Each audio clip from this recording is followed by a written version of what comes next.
Welcome to the Rebuild Procurement Podcast, where we dive deep into topics to keep procurement people up to date and ahead of their peers. All right, Alan, on today's episode, we're going to go into, first off, touch on that tagline, what we mean by it, what we think about it, and just some of our takes on ways we could think about certain things differently and challenge ourselves, things of that nature. And then on the back end, we're going to spend a little time going into the Department of Government Efficiency and some of our takes there. We want to rebuild. Rebuild it? It'll take me a month to rebuild it. Rebuild. That's how you rebuild, Colin.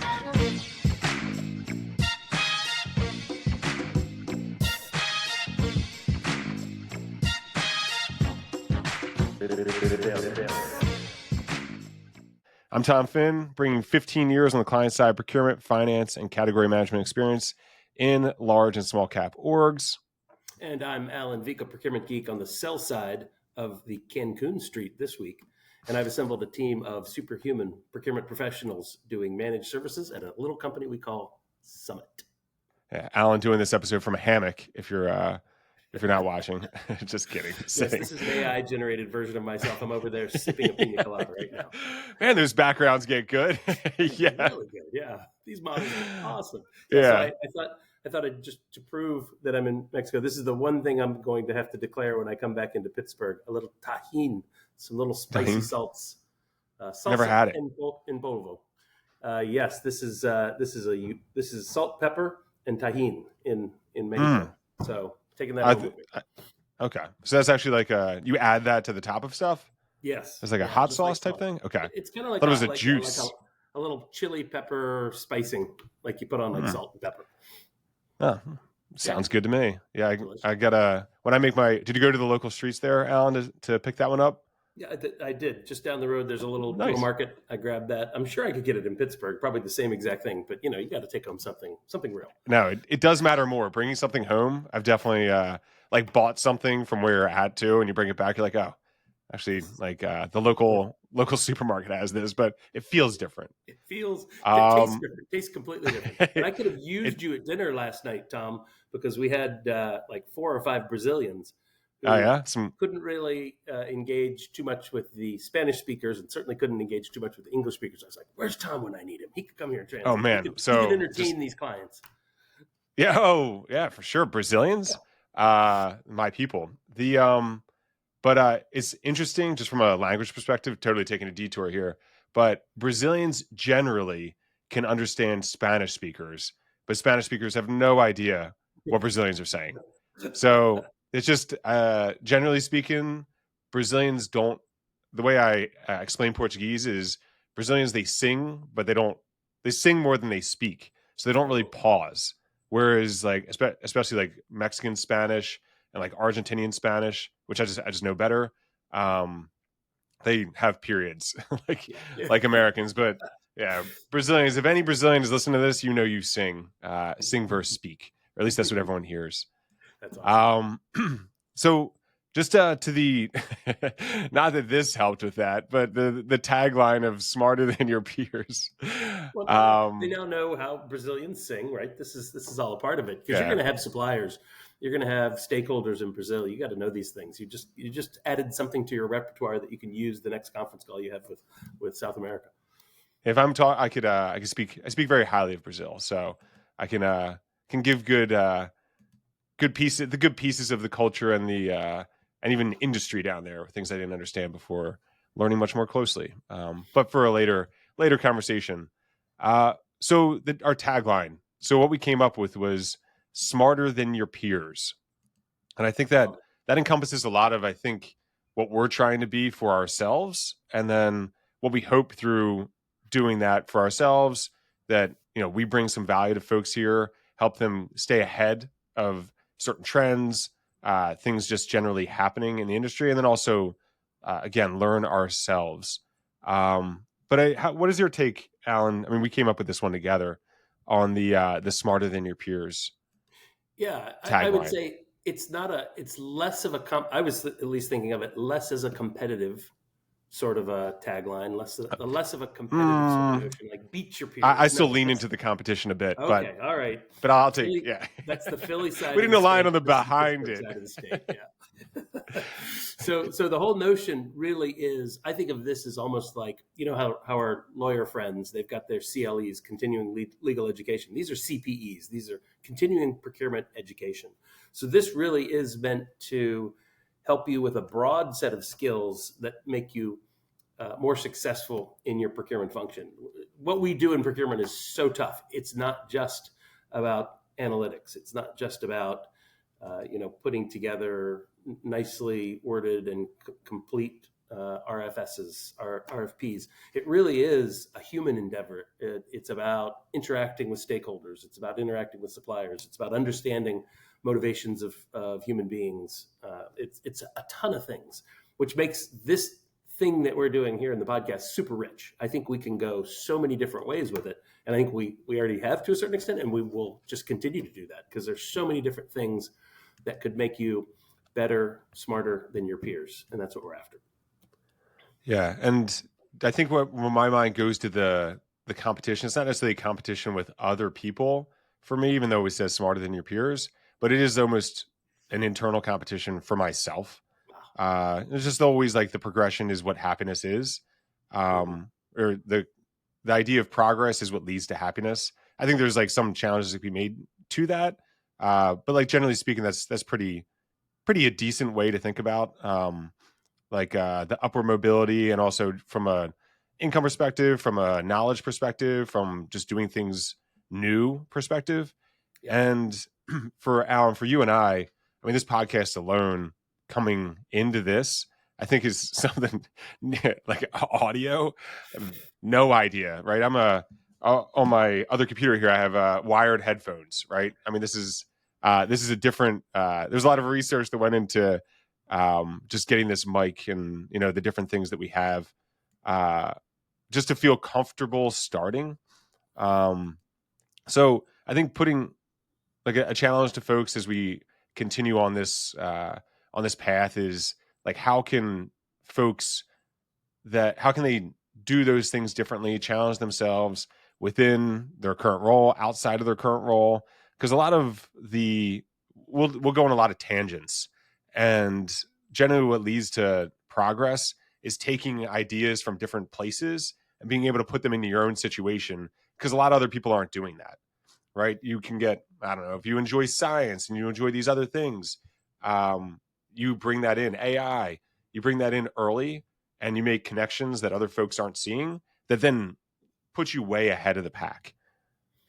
Yeah, that's right. I mean, that is the essence of the tagline, I think, is, one of the things, I think you said it nicely. It's that competitive voice inside your head that drives you to do new and unique and different things, to put yourself in what I oftentimes like to call stress positions, to put yourself in positions of stress where you're forced to learn something new. You're forced to go out and do something you might be a little bit afraid of, or a little bit uncertain whether you could be successful in. Those are important things, not just to do in your younger development years, but I think ongoing throughout life. That's what keeps you young, keeps you from growing old, keeps you from growing stale, keeps your skill set sharp. So I think that's, that voice inside your head, that's an interesting concept. It's interesting you say you've got that, Tom. I've noticed that you can always segment people into two different buckets. There's some people who have that voice in their head, the competitive voice in their head, where they can kind of beat themselves up for making mistakes. And I think it could go too far sometimes. You hear a lot about the people who, quote unquote, don't love themselves, right? That's important. You've got to be able to kind of have that competitive voice in your head and still love yourself, still be somewhat of the person who thinks, hey, I'm okay, I can do this. But I have found the other segment of people who don't tend to have a competitive voice in their head. They don't really talk to themselves and say, yeah, that was a jackass move, right? Or something along those lines. I live with that voice in my head, and I've noticed the people who I think are most successful have that voice inside their head and can use it positively to drive better performance. Yeah, because I mean, if you're not trying to make things better, what are you doing? Which maybe it's just that voice just saying that out loud then, Alan. But yeah, I mean, I think it's just like I may have said this one before, but it resonated with me at a prior company. The there was sort of had like the 10 foundations of what the company was on, and the only one I remember was constant dissatisfaction with the status quo, which I always liked. And it's not, I think to your point, there could be an extreme version of that where then you're always unhappy. But if you more think about like status quo being just a baseline, you still have a bunch of different status quos to choose to improve upon, and you have to improve upon the ones that make sense. And it's also why when just going reverse all the way back to college, for me, my degree was in supply chain management. And why I was in supply chain management is because I didn't really want to go in investment banking. I didn't want to go like certain other ways like accounting. It's just for me. But when I looked at supply chain, it was like efficiencies. So the idea of efficiencies was always something that intrigued me. Just making things better. How can these connections be made better? How can, A to B be done more quickly? Things of that nature. That's just, I think, maybe it is an inherent thing they don't recognize as not in everybody, but yeah, I think if people are listening to this, if they search for a procurement podcast, you're totally the same person, if not better than me. That's awesome. And we appreciate you searching for procurement podcasts. I'll like or subscribe.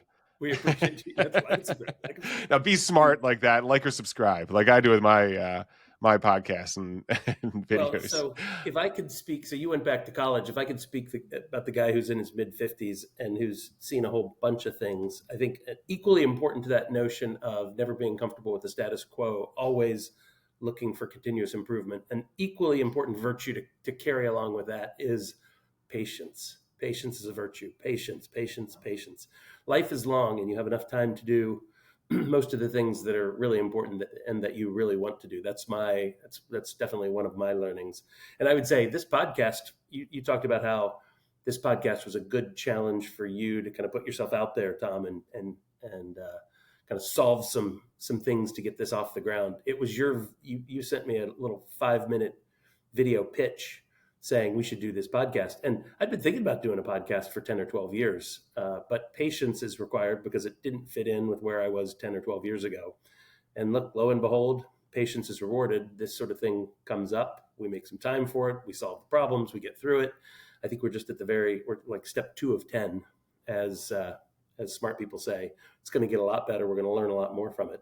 But this is, I think this podcast is the result of years of patience and thoughtfulness, and now coming to fruition. So that's an equally important part of continuous improvement. Yeah, the way this actually came about. So Alan and I, we connected, and then we had talked a few times, Alan, I think. Mm-hmm. And then we talked like what are you interested in? I was also thinking for a podcast like forever, but just didn't know where it fit in for me as well. And then just one day I was like, you know what? I just had I think this is probably the same camera I'm using right now, different mic, but yeah, I was just like, I made a pitch. I kind of wrote out my little script that I was pitching Alan on, and then just like went through it, and I think we both got amped up from there. Yeah. Just try to maintain consistency while traveling and things, but yeah, as the things you learn and as you get better, things get more comfortable, and then you have to figure out a way to break that mold again. So definitely not there on the comfort side yet. I am, though, Alan. We speak of like things that make us uncomfortable and learnings. On my other screen here, I was for the past 2 days, I've been trying to. So I've always wanted to code too, but now it's at the point where it sounds like I don't have to. I think it's probably a little overblown. Like they don't need to code in order to do stuff, but I'm essentially having ChatGPT teach me how to code, and it's funny because like it assumes that like I have like some basic knowledge of stuff, and I have to go in and be like, hey, can you explain to me how to do that, very simplistic thing, like create that folder. And it's like, oh, and then it helps you through it. Yeah. But yeah, I'm going to eventually, let's see how long it takes. I have to figure out the right idea, but just, baselining, trying to code something using ChatGPT now. And finally, I think finding a better use case than just assisting with writing for me with ChatGPT. So that should be fun. We'll see where that goes, but just another way to break the mold. Yeah, that's cool. I certainly want to dig in on that side as well. But, like a couple of years ago, I took one of the Coursera courses on. Mm-hmm. It was called Learning Python. I was gonna say it was probably Python because I think I have probably 7 of those, and I never got through one. Yeah, no, I actually finished it. It was a course taught by teachers at a University of Toronto, I think, or they were Canadian of some sort. And it's interesting. I took the course with my kid, who he's studying computer science right now, and he and I kind of challenged each other, pushed each other. And but then my mom, who likes to do new and interesting things, she turned 75 this year. My mom joined in with us, and she was doing it too, but it was kind of disappointing. She couldn't learn it. Like it just, I've never seen anything like that with her before. So it worries me a little bit that there might be a little bit of a ceiling coming. So I'm trying to jam as much stuff in as I can. Yeah. Maybe she just needs ChatGPT. Yeah. That's probably it. That's probably it. Yeah. I don't know, because she's better than me still, because I think me and your mother are probably on the same wavelength there. Like, I got connections, but I tend to, and I think a lot of people will resonate with this. Like, things only become, it's easier to do things when they're interesting and there's application associated with it. Oh yeah. When a lot of those courses, like, it's like, all right, do this. And it's like, I don't need that. And it's like, let me find what I need. And then you don't find the right application for it. So, like, why do it? Like, you don't just need a man jumping on a screen kind of thing. Like, cool, but I'm not here for that. I'm here for, being able to scrape the web or do something else, like that I made. So I think the application of things, for me, that helps connect the dots. If I can see myself taking from like where I am today to over there, and if I could code or do something to get there, then I'm way more amplified in effort and, just, doing what I can to do, learning things that, like, all that fun stuff. That's cool. All right. Well, let's talk about Twitter Tom. X. Let's not. Tom came up with a significant post, a little tweet storm, as I think the kids call it, this weekend. I was impressed. It was good. Yeah. Well, yeah. I think some of that. So what did just quick background? So Donald Trump won the election. Part of as he was going through and doing the rounds. Him and Elon Musk, they were quite tied together at the hip. I essentially both want more efficiency within government, so proposed. And with that, it's Elon Musk and Vivek. You could help me with the last name. Ramaswamy. Vivek Ramaswamy. They'll be ahead of the Department of Government Efficiency, the acronym DOGE, which is tied to a meme coin, which is, well tied because it's a pretty good name and it gets the idea across. But essentially, something I think that a lot of folks understand is there's like at least everyone will agree, there's some waste when it comes to government spending. We're at a huge deficit, which essentially just means that we make so much money, which is taxes and tariffs, things of that nature.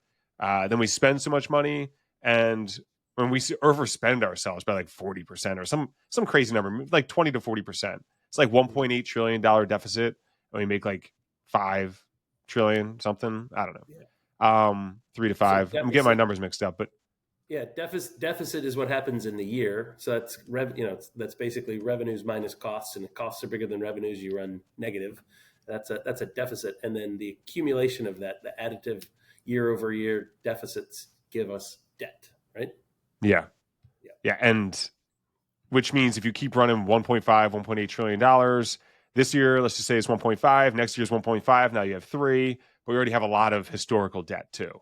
And there's ways the government, prints more money, things of that nature to try and pay it off and, create inflation. Anyway, there's a way to do that, which is kind of just like playing with some levers. But then there's the other idea of, can we reduce spending? So this Department of Government Efficiency, the idea is, how can we reduce spending? And regardless if you agree with certain folks' takes on things or not, we do spend a lot of money as a country, and it's a probably worthwhile initiative, whether you're in the United States of America or ABC Corp, just to make sure you understand how you're spending. So that's just the quick background on that. And what I was just digging into over the weekend was just the reasons why we spend too much. And it doesn't go into the policies and things of that nature. It's more on the procurement side. So the first one I had here was just the rules that we have as a country. And I think a lot of this, Alan, it stems from a good place. Like historically, roll back 100 years, they were spending a bunch less money, but there was more, generally overt corruption and awarding of contracts to buddies, things of that nature. Now, some of that has probably been covered up and done different ways, but the idea of the regulations themselves that do add some of this cost is to stem that, is to not have that happen. So that's the first one. Is the giant rule book that they have in place that the folks within procurement there need to follow. Also, the second one I had here was the risk aversion. So if you're in government, and we've seen the folks come before Congress, get reamed out for doing things wrong. So what the folks in government from the engineering side, what they'll do is they'll just like make it the best version possible, because you're not really ranked on your costs. You're more ranked on the quality. They over-engineer stuff. And I've been at companies that over-engineer. You do end up paying significantly more. The idea should be to right-size things, right? You do the right thing that'll have the right quality. You understand the outcome, but it's at the right cost.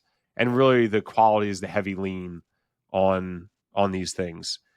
I think I'll just say you said the right cost, because I think in essence one of the biggest issues we have here is an issue of checks and balances. So in companies, inside Summit, inside your business, Tom, the revenue typically dictates what sort of budgets you have, what you can spend.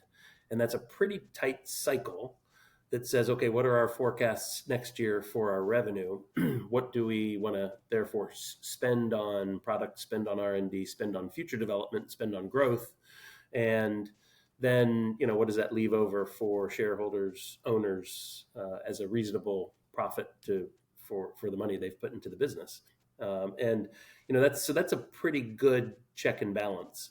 It's just, I think this is one of the biggest issues, is that the government doesn't typically have that. There's just spend and spend more, and regardless of what we believe revenues are going to be, that's a difficult crystal ball to look into. For sure, it's largely been inaccurate, but there's no governor there that says, okay, because we're going to have a leaner year next year in terms of tax receipts, let's cut back on what we spend. It tends to just, the deficits creep up and continue to grow and grow and grow into debt. Yeah. And if you're in a private organization, the government has certain things it should provide. Different people will agree and disagree in different areas.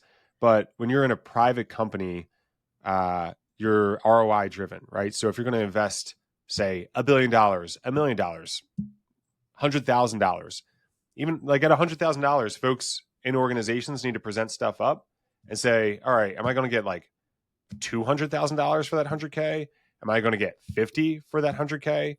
If I'm going to do the 50 one, there's we should probably actually go through this in the future, some investment side stuff, Alan, for internal projects. But if you're going to do 50, but it retains certain money, like a preservation investment, that's something. But in organizations, they measure that. They know what they're doing. And you'd also expect the working average cost of capital.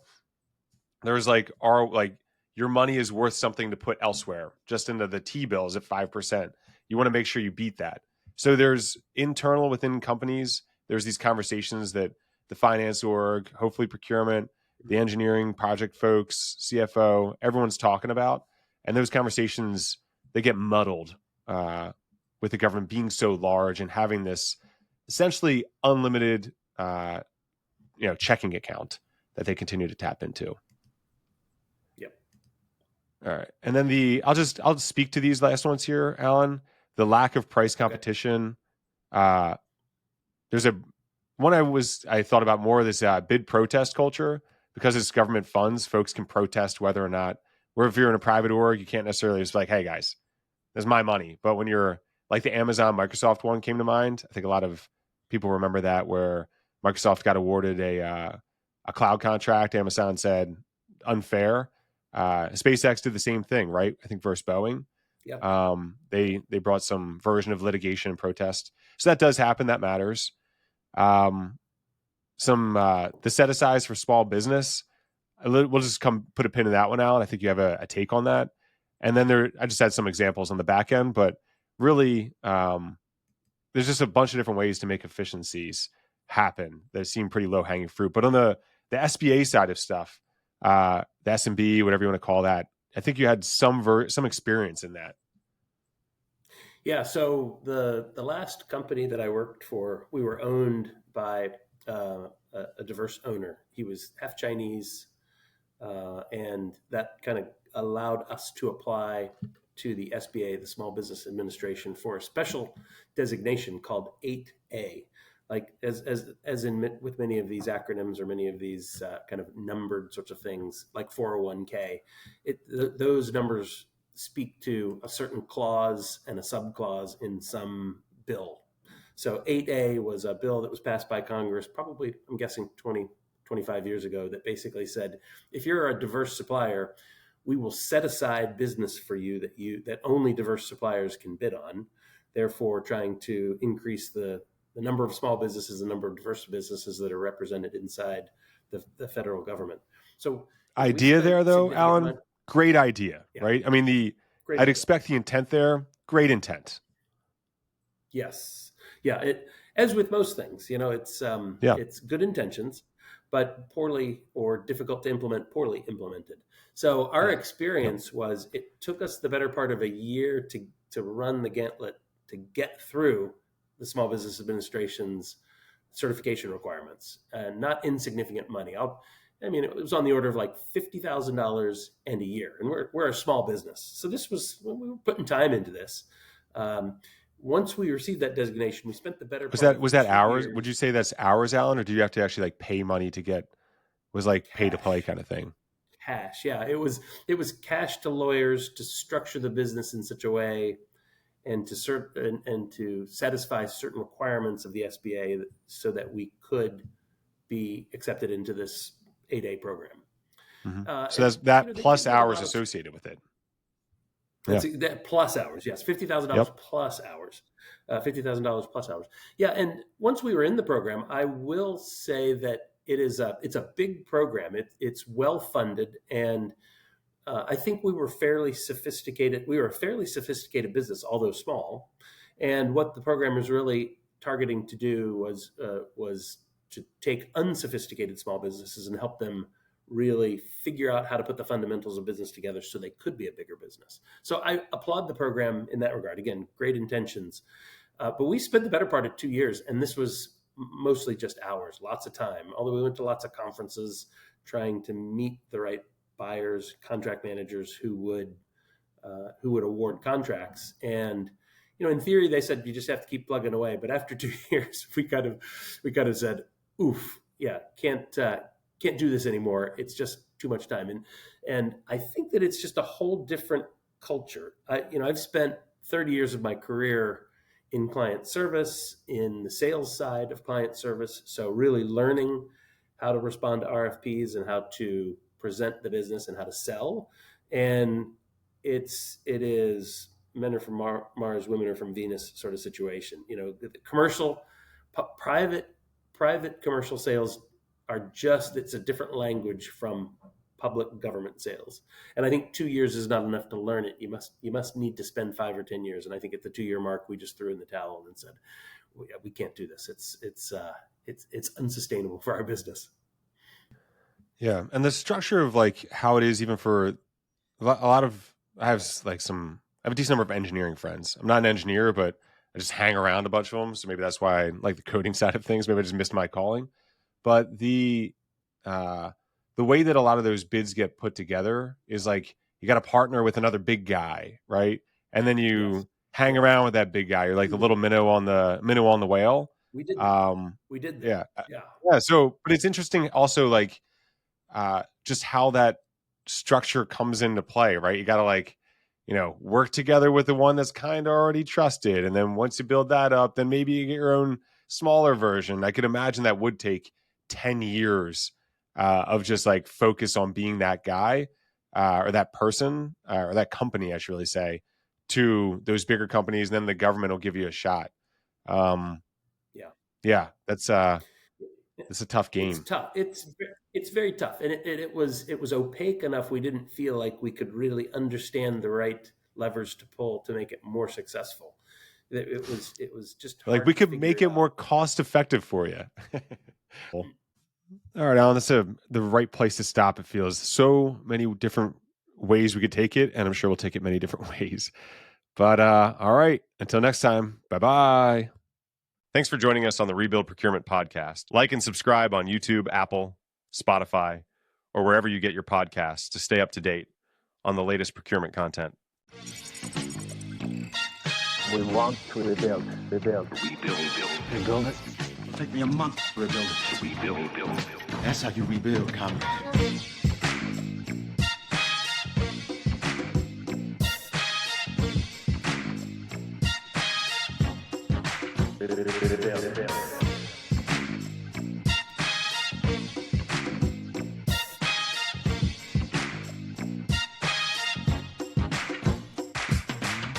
Show me, and you won't hear the word rebuild. Rebuild.